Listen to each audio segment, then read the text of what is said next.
Assalamualaikum warahmatullahi wabarakatuh. Perkenalkan, nama saya Sandra Desvi dengan NIM 19019, Program Studi Usaha Perjalanan Wisata Fakultas Pariwisata Universitas Muhammadiyah Sumatera Barat.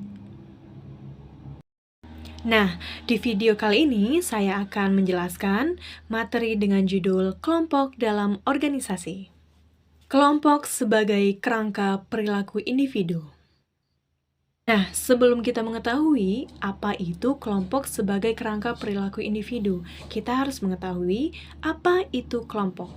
Kelompok merupakan kerangka alami kehidupan dalam aktivitas organisasi, masyarakat, dan komunitas, yang dimana perilaku individu akan mengacu kepada perilaku kelompok secara umum. Nah, kita contohkan saja, agar seseorang dapat hidup aman dan tentram di suatu lingkungan, maka ia akan mempelajari terlebih dahulu kebiasaan, tabiat, dan aturan umum yang berlaku pada lingkungan tersebut. Nah, kemudian mereka mencoba berperilaku yang sesuai dengan aturan dan kebiasaan tersebut. Struktur masyarakat mempengaruhi individu terutama melalui kelompok yang melingkupinya, yang mana sebuah kelompok dapat mempengaruhi perilaku efektif berdasarkan ukuran, karakteristik anggota, tujuan individu, dan peran serta tahapan perkembangan kelompok. Contohnya saja, setiap orang memiliki kelompoknya berdasarkan usia, jenis kelamin, agama, kategori sosial, kelompok teman, dan lainnya, yang kemudian akan membentuk kognitif efektif dari segi cara pandang, cara merasakan sesuatu yang merupakan bagian dari citra dirinya, serta menentukan perilaku khasnya. Nah, jadi, Sobat Pesona Indonesia dimanapun berada, sebagai makhluk sosial, individu akan secara natural bergabung dengan kelompok-kelompok tertentu, yang dimana arah perilaku individu dalam kelompok akan tergantung kepada minat, pengalaman, pengetahuan, dan motivasi. Dalam istilah lain, disebut dengan kesamaan identitas. Ketika seseorang bergabung menjadi bagian dari suatu kelompok atau organisasi, maka sesungguhnya ia setuju untuk tunduk pada pengaruh dan kebiasaannya. Kemudian, individu membuat pilihan tersebut berdasarkan apa yang mendefinisikan dirinya, atau karena alasan sederhana bahwa individu ingin diterima oleh lingkungannya. Kelompok memiliki peran dalam arah pemberdayaan atau mengubah sikap individu. Jika individu memiliki sikap yang sesuai dengan norma kelompok, ini akan memperkuat sikap individu itu tersebut. Jika sikap individu tersebut bertentangan dengan norma kelompok, mulai ada tekanan untuk merubah sikap tersebut, kesesuaian antara norma kelompok dengan nilai pribadi individu akan menciptakan kinerja atau performance individu. Namun, jika sebaliknya, individu akan pasif bahkan keluar dengan sendirinya dari kelompok tersebut. Sobat Pesona Indonesia dimanapun berada, perilaku kelompok sendiri merupakan semua aktivitas dan kegiatan yang dilakukan oleh dua atau lebih individu dalam sebuah kelompok yang saling mempengaruhi satu sama lain dan adanya ketergantungan satu sama lain. Nah, setiap kegiatan tersebut mengacu kepada pencapaian tujuan, prestasi, dan perubahan positif baik demi kelangsungan kelompok secara jangka pendek maupun jangka panjang. Nah, untuk itu, ini sangat mempengaruhi bagi pertumbuhan diri individu sebagai anggota kelompok di dalamnya. Pertanyaannya, bagaimana perilaku individu dalam kelompok?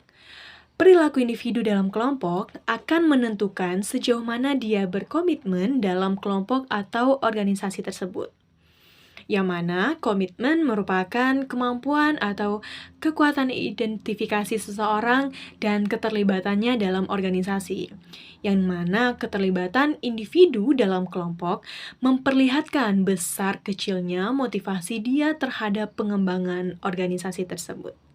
Dinamika perilaku kelompok. Nah, Sobat Pesona Indonesia dimanapun berada, Dalam mengkaji perubahan kelompok, umumnya menggunakan model evolusi, yang mana model evolusi yang dikembangkan oleh Tubman dan Johnson. Teori Tubman sebagai model perkembangan atau pematangan kelompok yang alami mencakup banyak dinamika sosial, tetapi tidak terbatas pada saling ketergantungan. Perilaku kognitif sosial, perilaku anggota organisasi, keragaman, efikasi diri atau kelompok, dan persepsi individu. Dan keterpercayaan kelompok pada teori Tubman dapat terlihat dari kinerja pimpinan dan anggota dalam menyikapi dinamika kelompok tersebut. Nah, adapun model evolusi kelompok yang dikemukakan oleh Tubman dan Johnson.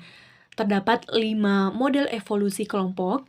Yang pertama itu ada forming, yang kedua ada storming, yang ketiga ada norming, keempat ada performing, dan yang kelima ada adjourning. Yang pertama itu ada forming. Pada tahap awal pembentukan kelompok, setiap anggota tim berfokus pada pemimpin.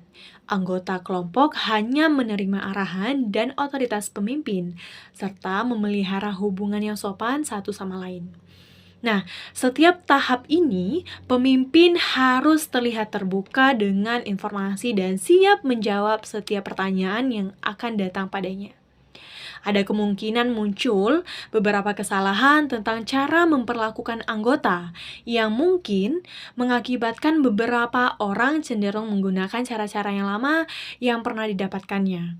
Jika pengalaman mereka positif atau kecurigaan dan sikap apatis jika meninggalkan kesan yang tidak menyenangkan. Yang kedua, storming. Pada tahap ini, merupakan tahap di mana muncul konflik dan kesan tidak senang dari beberapa anggota. Disebut juga masa-masa sulit kelompok, yang dimana anggota tim lebih memperlihatkan kesan mereka daripada target yang sedang dicapai oleh kelompok. Muncul perasaan ingin dihormati, berjuang dengan perasaan tidak mampu, bertanya-tanya siapa yang akan mendukung atau merendahkan mereka. Dan setiap anggota berusaha memunculkan personal value mereka. Adapun ancaman munculnya kelompok-kelompok kecil atau salah seorang anggota yang tersolir oleh anggota lain.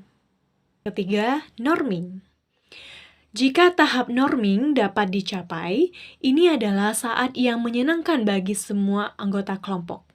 Dalam norming, kelompok mencari penyelesaian dan membuat keputusan yang besar yang dapat diimplementasikan, yang dimana ide-ide baru, ide-ide kreatif berubah menjadi langkah realisasi, resiko yang diambil dan kegagalan dipandang hanya sebagai langkah lain di sepanjang jalan menuju kesuksesan. Peran dan hubungan yang baru setiap anggota terbentuk, yang dimana pemimpin memberikan kebebasan pada setiap orang untuk berkonsentrasi melatih bakat yang membawa mereka dalam tim sejak awal.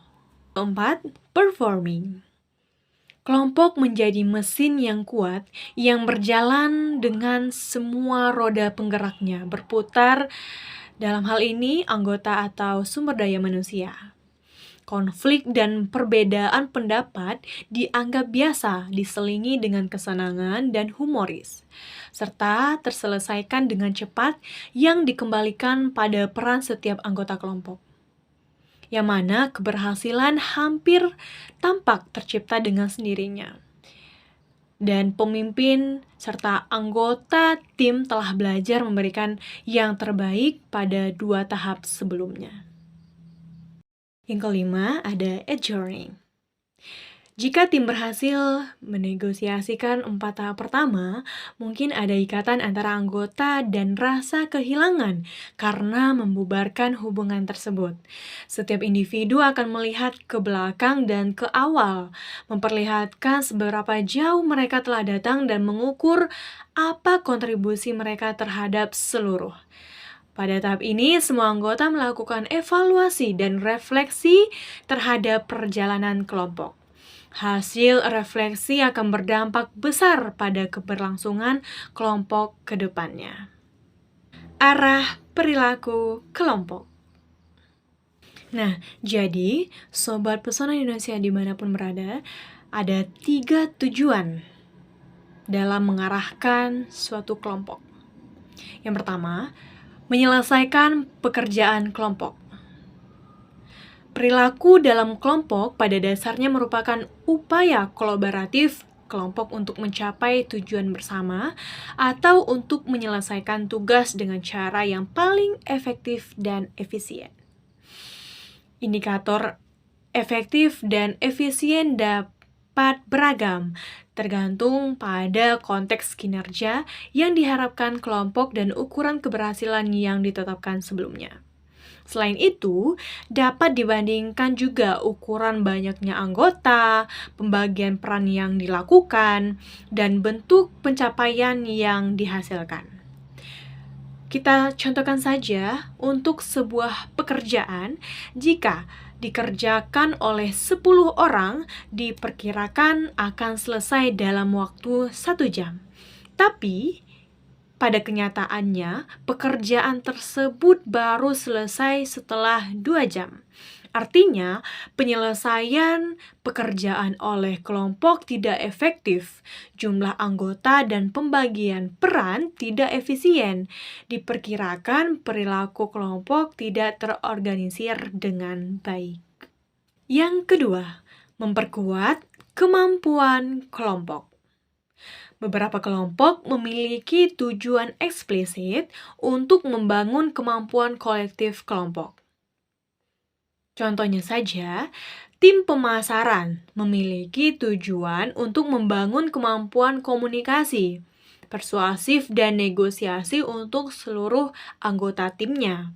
Sebuah kelompok yang efektif harus merinci kemampuan apa saja yang dapat berkembang melalui interaksi kelompok untuk menyelesaikan tugas ataupun harus memiliki pemahaman yang baik tentang kemampuan dan keahliannya masing-masing.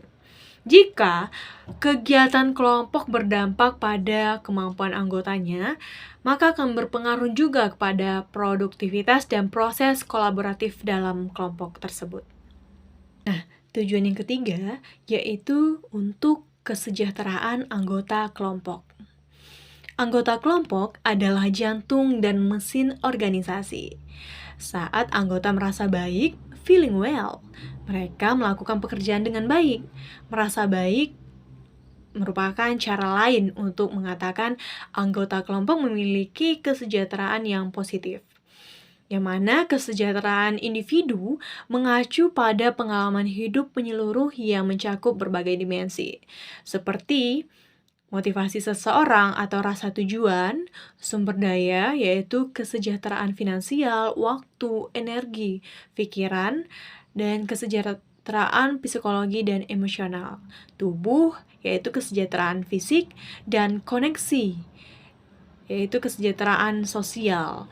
Hal sederhana seperti banyaknya tugas yang menguras energi, tenaga, tidak seimbang dengan waktu istirahat menjadi indikator kelompok tidak memperlihatkan kesejahteraan anggotanya.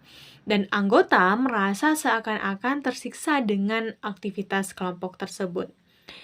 Ketika kelompok memikirkan aspek-aspek tersebut, akan menghasilkan norma yang menghargai kesejahteraan dan mencegah frustasi pada anggota kelompok.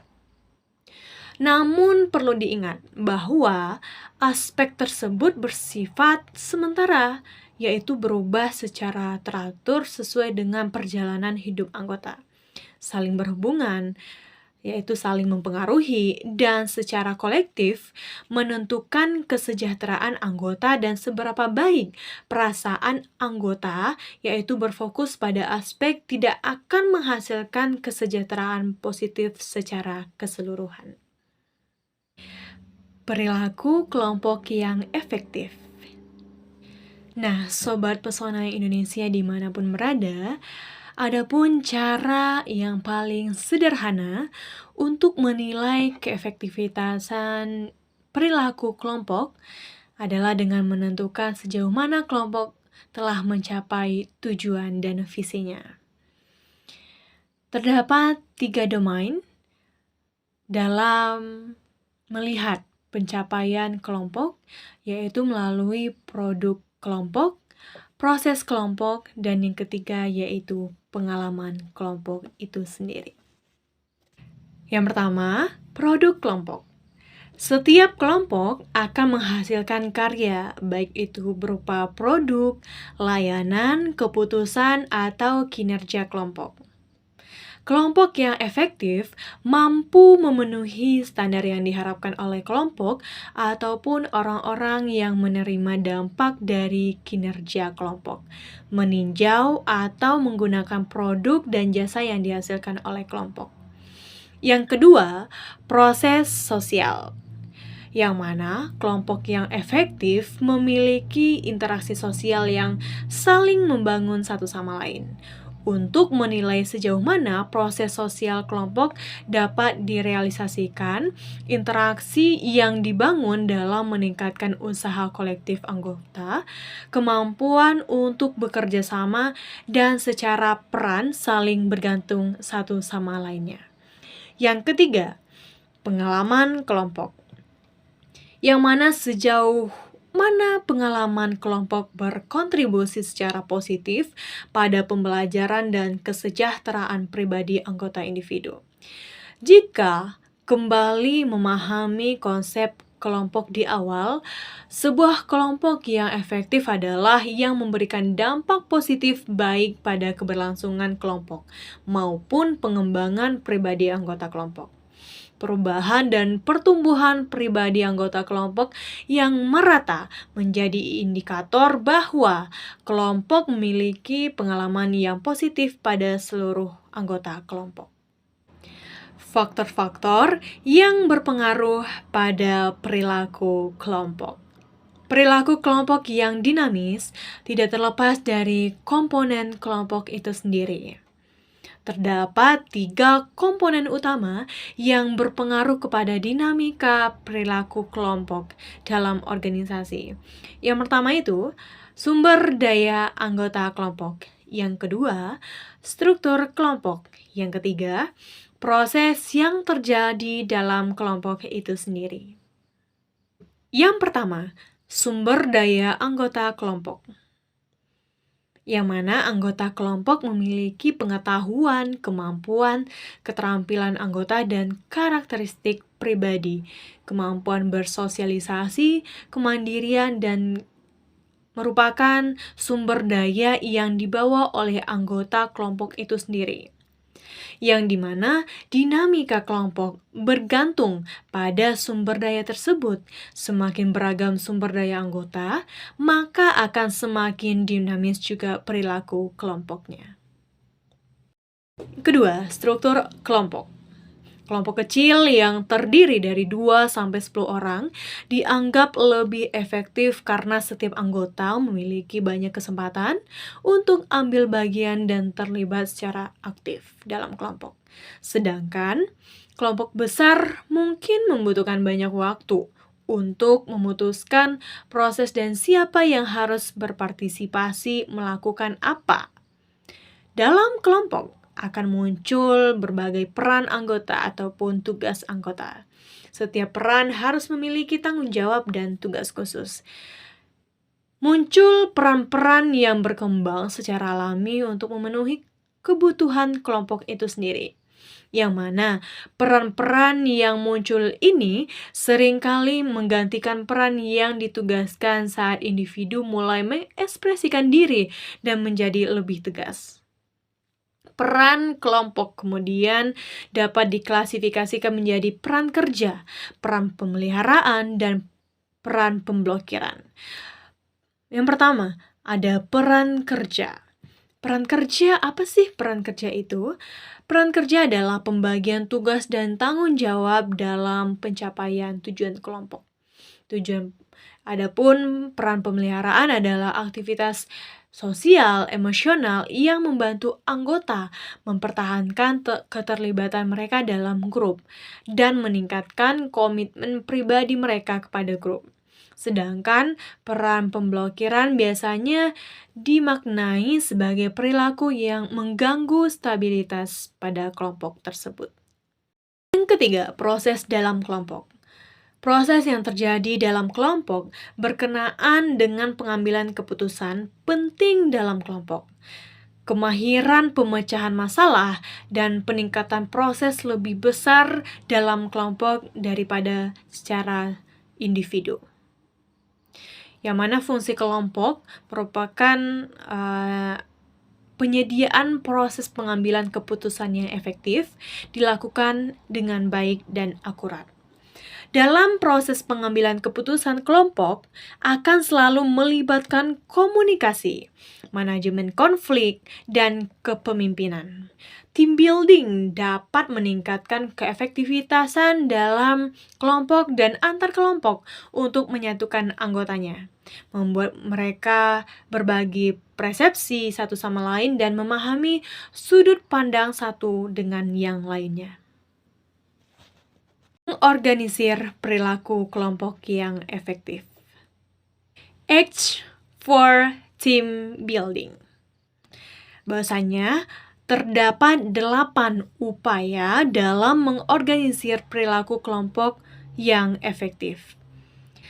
H for team building. Yang pertama, clear expectation. Yang kedua, commitment. Yang ketiga, competence. Yang keempat, control.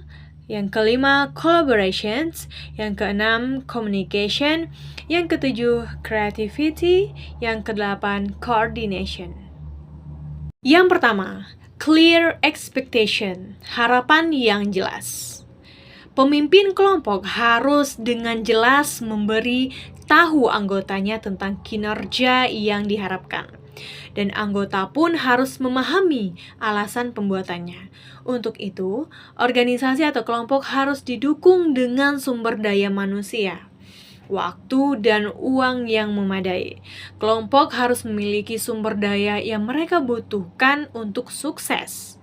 Pemimpin harus menunjukkan bahwa kerja tim itu penting, dan kinerja tim yang baik harus diakui dan diperkuat. Yang kedua, komitmen. Anggota kelompok harus berpartisipasi aktif. Anggota perlu diyakinkan bahwa misi usaha yang dibawa oleh kelompok itu penting dan menunjukkan komitmen untuk menyelesaikan misi sesuai dengan hasil yang diharapkan. Komitmen akan terbentuk jika anggota kelompok menganggap peran tugas mereka berharga bagi organisasi dan karir mereka sendiri. Anggota perlu mencapai satu sama lain, dan setiap anggota perlu berkontribusi pada pekerjaan kelompoknya.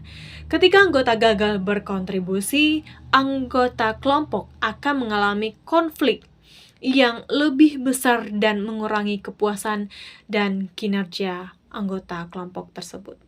Yang ketiga, kompetensi. Anggota tim harus memiliki pengetahuan, keterampilan, dan kemampuan sumber daya strategi, serta dukungan yang diperlukan untuk menyelesaikan misinya, yang bertujuan untuk mengatasi masalah yang dihadapi oleh kelompok. Pemimpin perlu memahami setiap kompetensi yang dimiliki oleh anggota, sehingga dapat melakukan right man in the right place. Yang keempat, pengendalian kontrol. Anggota kelompok tidak harus memiliki kebebasan dan pemberdayaan yang cukup untuk merasakan kepemilikan yang diperlukan untuk mencapai tujuan, tetapi juga akuntabilitas, yang mana harus ada proses peninjauan atas kinerja yang dilakukan.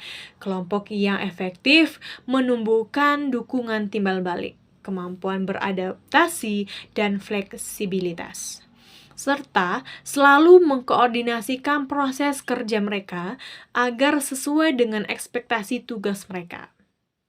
Yang kelima, kolaborasi. Kelompok harus memahami proses kelompok dan bekerja secara efektif dan kooperatif dengan anggota lainnya.